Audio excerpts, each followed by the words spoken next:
Coming up next on this special literary edition of Arizona Horizon, Bill Bryson talks about his celebrated writing career and his latest effort, which chronicles the summer of 1927. And we'll hear from Care of the Soul author Thomas Moore on his latest work, A Religion of One's Own. That's next on this Arizona Horizon literary special. Arizona Horizon is made possible by contributions from the Friends of Eight, members of your Arizona PBS station. Thank you. Good evening and welcome to the special literary edition of Arizona Horizon. I'm Ted Simons. Tonight we feature two major best-selling writers. Bill Bryson has written a number of enthusiastically received books on travel, history, science, and language. Bryson's latest effort looks at the summer of 1927, a season that seemed to push America into world leadership by way of Charles Lindbergh, Babe Ruth, and motion picture talkies. I spoke with Bill Bryson about his work and the summer of '27. Bill Bryson, it's good to have you on Arizona Horizon. I'm delighted to be here, Ted. Thank you for having me. Well, thank you so much. I got to ask you, just for starters, you're a kid from Des Moines, Iowa. How does a kid from Des Moines wind up the chancellor of a United Kingdom university? What's going on here? It takes a few kind of strange turns along the way. I went to Europe in 1972, hitchhiking around. Ended up getting a job at the end of the summer, totally out of the blue. Met a girl who was a student nurse at this hospital I was working at. Fell for her, fell for England, and that's the rest. It's a long story, but ended up living in England and unexpectedly and making my life and my career over there. And when you look back, was there something maybe in the U.S. that was lacking, or was it just all those attractions? No, it was nothing to do with kind of any sort of rejection of America or anything like that.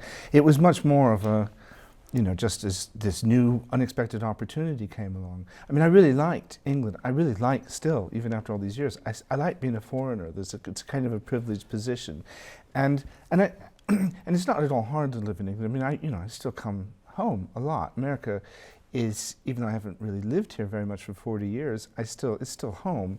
I mean, we were talking about the World Series, and I'm really just as interested in that kind of thing as I was when I lived here. And this is my 5th trip back to America this year, so I'm not really away from the country that much. And you're still not a British citizen, are you? No. Ever? No plans? Because I'm getting older, and because they tell me that one of these days, at some point I will die, I really ought to get my paperwork in order, and just for inheritance purposes and things like that. So at some point I have to. But the problem is they have a really, really tough test you have to take, and they ask you questions like how many members of Parliament are there, and nobody. I mean, British people can't answer that, but nobody knows. It'd be just like how many members of the House of Representatives are there? I don't know. Right. A few hundred. I don't know. Yeah. And it's just those kind of questions you have to study really hard to pass the test. Compare. You see, obviously, you've been on both sides of the ocean here, and have unique perspective in many respects. Compare culture, curiosity. Could you be Bill Bryson if you had never gone to Europe? Well, it would be. I would be a different Bill Bryson. I mean, I think I'd still, basically what you see now is, I'm sure I would, have thinning hair and a pot belly and all those kinds of things, but it has obviously affected my life a lot by living in another country. It opened a lot of doors for me. I mean, I grew up with a real strong sense of wanderlust, which is, I think, growing up in Iowa, it seemed to me that the rest of the world was a lot more exciting than Iowa, and that the bright lights, were elsewhere, and I wanted to go and see them and experience them.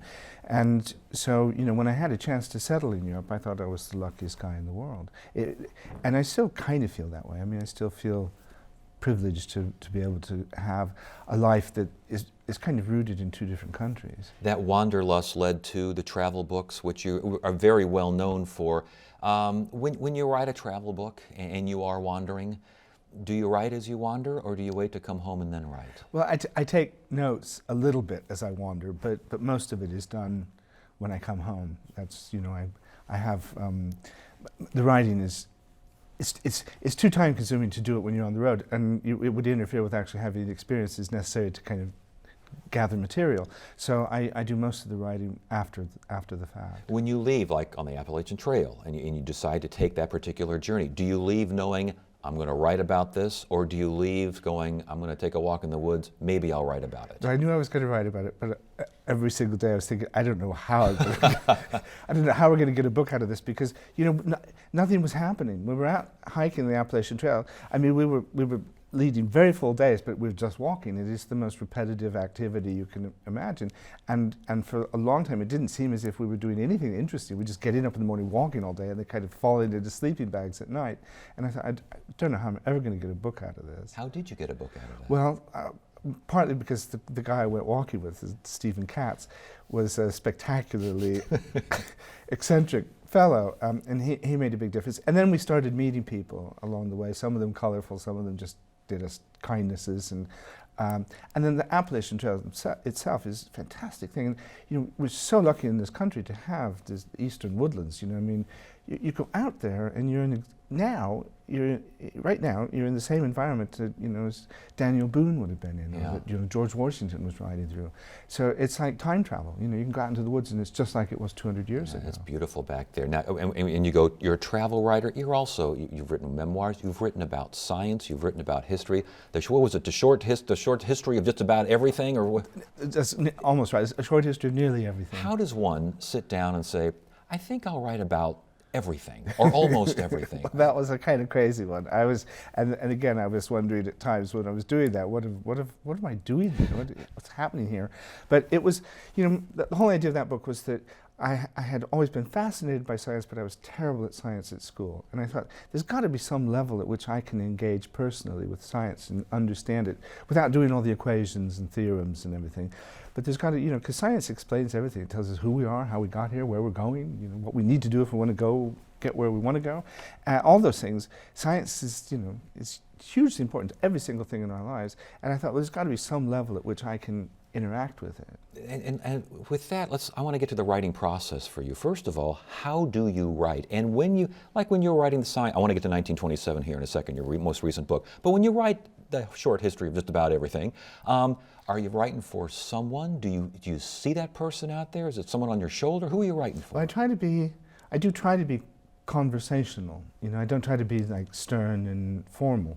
I do try to be as kind of approachable, as find the voice that makes me sound as friendly and as I don't want this to be an ordeal for anybody. It should be a pleasant experience for us both. So I do work really hard on trying to get the tone right. And then once you get the tone right, if you've got all the information, then it's not so hard.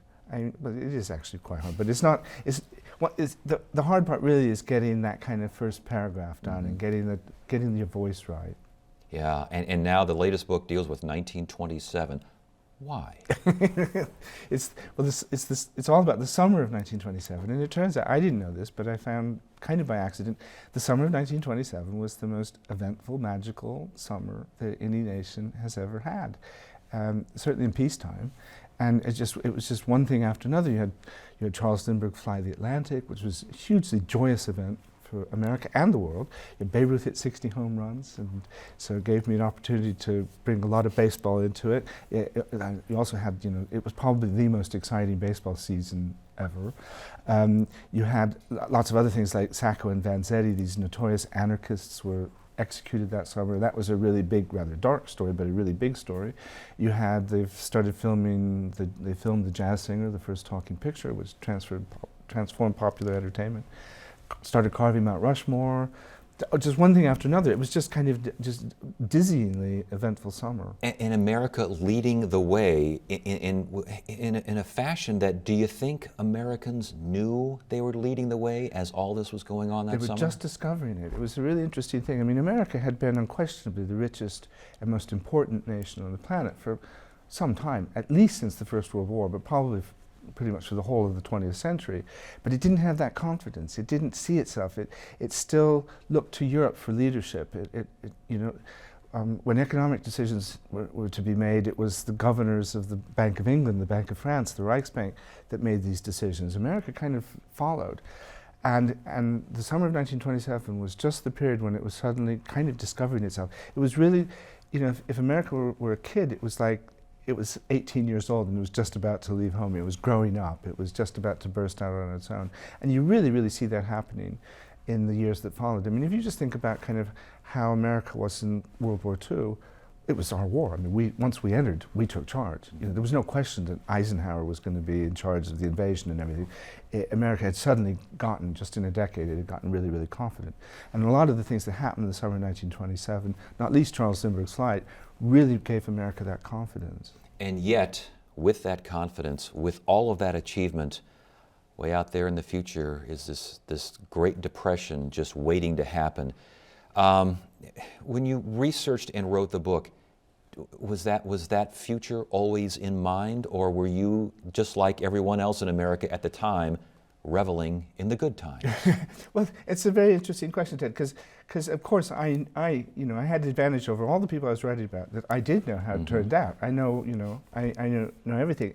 And so what I tried to do when I was writing the book was to try and lock myself into that summer, into that moment, and pretend I didn't know what was around the corner. Try to imagine what was it like for the people living through that summer. And obviously you can only do that up to a point, because, I mean, I do know how it turns out. I do know that the Great Depression is just coming. But I did try to imagine what was it like not to know that the Great Depression was coming, or not to know that Babe Ruth wouldn't hit 65 home runs the next year, or that, and just to think about these things kind of from their perspective. And that was a really interesting exercise for me. So with everything that happened, I think the talkies, the motion picture talkies, I think that was, in retrospect, absolutely huge in the way that America, even today, exports entertainment, exports film. We exported ourselves with that. Well, and I mean, the really important thing that never gets thought about is that once the pictures started talking, once there were voices, it was American voices the world was hearing. And that made a huge difference. I mean, suddenly it is, Jimmy Stewart and John Wayne, and America really seemed a lot more important because we were kind of so dominating the culture. I mean, there was lots of other stuff that went along with it. We dominated popular music, we dominated theater, we increasingly dominated literature. But movies is the key. The reason that everybody wanted to come to America was Hollywood. So was this a fun book to write? Did you enjoy yourself? I had the time of my life. It was the most fun I've ever had writing a book, yeah. Thomas More is perhaps best known for Care of the Soul, a book that helped readers find and develop the sacred rewards of everyday life. More is out with a new book titled A Religion of One's Own, a guide to creating a personal spirituality in a secular world. In the book, More looks at how a sense of purpose can be found and cherished by way of a personal spiritual style, inside or outside a formal religious structure. I spoke to Thomas More about his newest work. Thanks so much for joining us. Thanks for having me, Ted. A religion of one's own. Interesting. Explain. It would take a while. Yes. My thought is that when people think of religion, they usually think of an organization to join. You become a member, and you're told what to think, what to believe, and I mean, it's fine, but you're kind of surrendering yourself. And I think that goes too far. And not only that, but times are changing, and an awful lot of people don't want to do that anymore. And so they're turning away from religion. And my book, I really wanted to bring people back to religion, but in a different way. Interesting. So give me a definition of religion. My definition of religion would be something that we would experience ourselves. For example, there are a lot of mysterious things that go on in our lives, like sickness, getting really sick. That's a mysterious thing. It comes on you don't know where that came from or what to do. Or divorces, or death in the family. So those mysteries. So my definition is that religion is a creative response to those mysteries that we have to deal with. How does that differ from spirituality? It differs in this way that what I'm trying to do is connect. I use the word religion because I want to connect this idea of having your own religiousness with the traditions. I want to say that we can learn a great deal. The traditions can be resources for us. So we don't have to go to them and say, I surrender to you, but you can say, I really like what you're doing. Can you teach me something? Do you have something that will help? So it's a different thing. I want to keep the idea of religion there rather than just sort of spirituality as an undefined thing. But so many people look at religion, at faith in and of itself, as a surrendering, with faith, a surrendering of belief or having to see something as proof. Don't you need a little bit of surrender? Absolutely, you do. You need a little bit. We've gone way too far. I mean, the religions are beautiful. This is the thing. I have a PhD in religion. I've studied religion all my life. I was a monk. I'm really into religion, and I love the religious traditions, all of them. But they have a dark side. They have a side that doesn't work for a lot of people. They tend to be too authoritarian. They're a little bit afraid of the body often, and sexuality. That's a problem in some of them. Gender issues come up, that kind of thing. They want to tell you too much what to do. And so I'm telling you, that's not my experience. I hear all these people are telling me that they just can't go back to the religion they grew up in because they don't want to get that involved that way. They don't want to give themselves up. And yet traditional religion says that's part of the deal. I know. You follow us. We don't change because you've changed. You got to stick with us. Yeah. How do you respond to that? That's fine. I mean, the religions want to do that. I think that's important because they are traditions, and they have to be careful to keep their traditions intact because they will just become anything if people just start making things up right and left. I understand that motive. But at the same time that they do that, we as individuals, I think, have to think for ourselves. I think a lot of people approach religion and understand it from when they were children. A lot of us, a lot of people haven't had much study in this thing or are not terribly sophisticated about religion. And so I think the point is that we can be more adults in our relationship to those traditions. And yet I can hear critics saying religion can't be a buffet-like commitment. I know, yeah. So how do you respond to that criticism? Yeah, I just say I like buffets. It's fine with me if that's what you're going to, that's a good way to go about it. I have got so much from the different traditions. I could list, like right now, probably 5 or 6 religious traditions that have just transformed me because of what I've taken from them, but I never became a member of any of them. So there's a lot of richness in them, but I agree with the criticism that we can be too superficial and just picking a little bit of this, a little bit of that. But you don't have to do it that way. You can really get into something. You don't have to get a PhD in it, but you can read something in another tradition or go to a ritual or learn some prayers in another religion, and it's amazing how it can affect you and not be superficial at all. What about the fellowship of being around like-minded believers, if you will? Mm-hmm. Well, that's important for a lot of people, and if that's really important, a person should do that, certainly. However, I think that what I spell out here, I spell out how to do your own religion, all the details, how to do it. And I think if you do it that way, you will still have community, but it will come from the fact that you have done so much yourself that as you go deeper into the nature of what it means to be a human being in this world and what the world is like and developing your values, you will find a community that may be stronger and deeper than the kind you find just going to a building. I know that some would say, you write in the book, everything from classical music, I know Glenn Gould is mentioned numerous times in the book, flower arranging, just reading Hemingway can be part of one's religion. And yet the subtitle of the book is a guide to creating a personal spirituality in a secular world. Are those things, some would say those things are secular. They're not necessarily secular. Not necessarily. When I studied religion, I went to Syracuse University and studied there. One of the things we studied was a field called religion and literature. And we studied poets like, let's say, Emily Dickinson or writers like Samuel Beckett, various people like that. And we studied how they explored some of these questions really deeply with a lot of insight and penetration. So much so that they were equally important, or at least they were an important piece to add to the sacred text you get from the religions.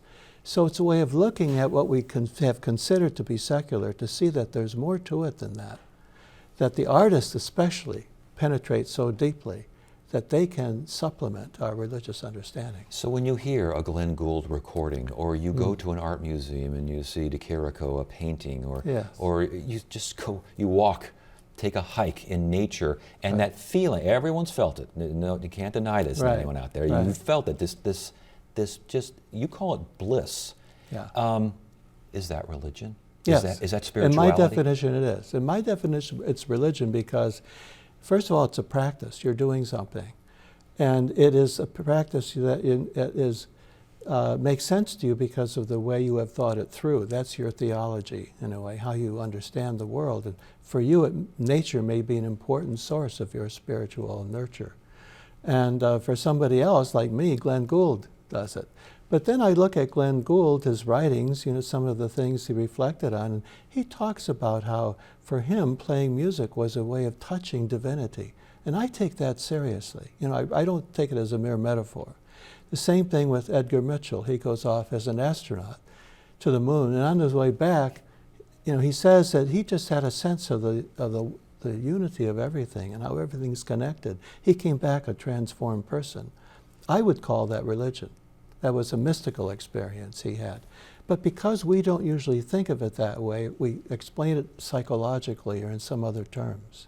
Do we use religion too much as a way of rules, things to follow? Yes. And to some would say, you need rules, you need things to follow. How do you work that dynamic? I don't think we need religion for those rules and that kind of guidance as much as we used to. We know so much more. People are more sophisticated than they used to be, but we tend not to be sophisticated in religion. If we are, I think we would say, I don't need rules so much as I need some way to raise my kids so that they will be sensitive human beings with a sense of values. How do I do that? That's the religion of that family, let's say, trying to sort that out. And if you find that in a cathedral, if you find that in a field of daisies, you found it. You found it, either way.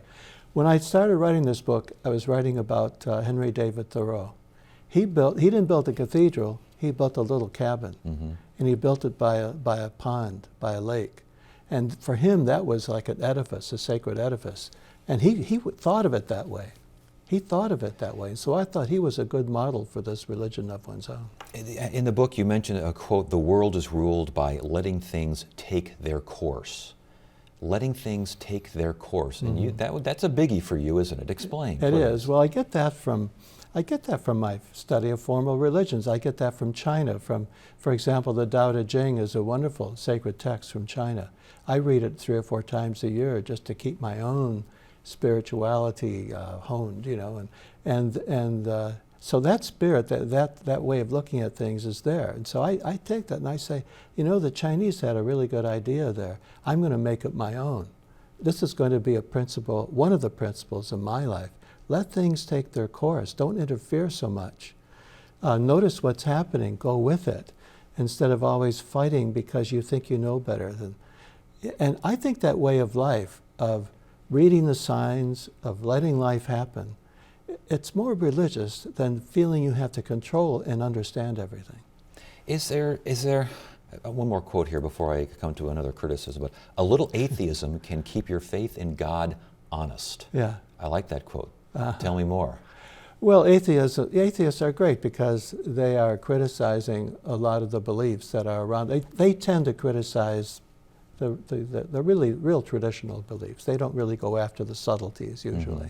They go after things that are a little bit easier to challenge. But they're saying, no, that's not really real. It's too naive and simplistic and all that kind of thing. And I think generally they're right. But for them to throw out religion is a huge mistake, because I think what they're doing is really creating kind of a religion of atheism in response to what they see as something that's superficial. But I would say that what I learned from other religions, for example, from Judaism and from Zen Buddhism, is that one should be very careful with what you believe. You should not be too literal and don't get stuck on something. Keep examining, keep working it through. So that's my atheism, saying, no, I don't accept that. Yeah, well, it's interesting you say that, because it's, again, the idea is keeping your faith honest.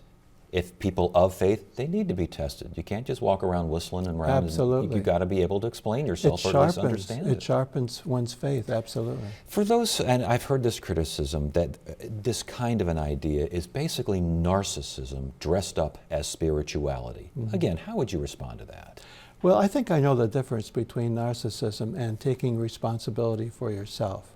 I'm a therapist. I deal with narcissism a lot. I've written about it a great deal. I think it is a problem.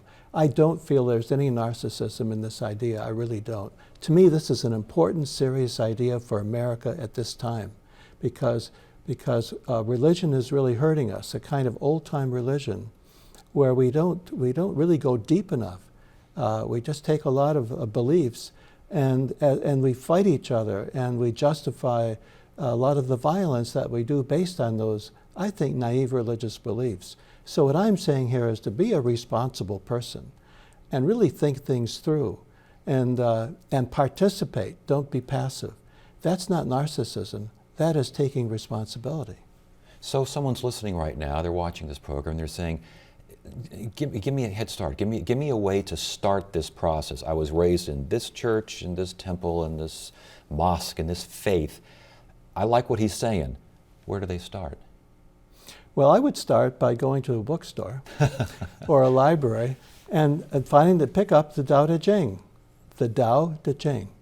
It's less than 100 pages, and just meditate on it for a while. Take some of its fundamental lessons. They will be completely compatible with whatever religion you have, because it's not that kind of thing about challenging belief. It's a way of being in the world where you honor and respect life itself instead of having to be so anxiously in charge all the time. What kind of response have you had to this, and especially among those who were raised and are still involved in the formal religious traditions? Yeah. It's interesting. You know, this book has been out only a week and a half, so it's not very long. But everywhere I go, I've been to a lot of places, hundreds of people are coming out to talk about it. And more so than the other books I've written. Care of the Soul is pretty big, but this idea really touches people, and I hear that from them everywhere. And I'm getting people who are part of religion, you know, formal religion, and those who are, they call themselves seekers. I'm getting both. They get this idea that that's not the point, whether you're part of a church or not. The point is to satisfy something deep in yourself and make it part of your life and a practice, not just spirituality. Well, congratulations on all of your success, and thanks for giving us a lot to think about. Thank you so much for joining us. Thank you, Ted. And that is it for now. I'm Ted Simons. Thank you so much for joining us on this special literary edition of Arizona Horizon. You have a great evening. If you have comments about Arizona Horizon, please contact us at one of the addresses on your screen.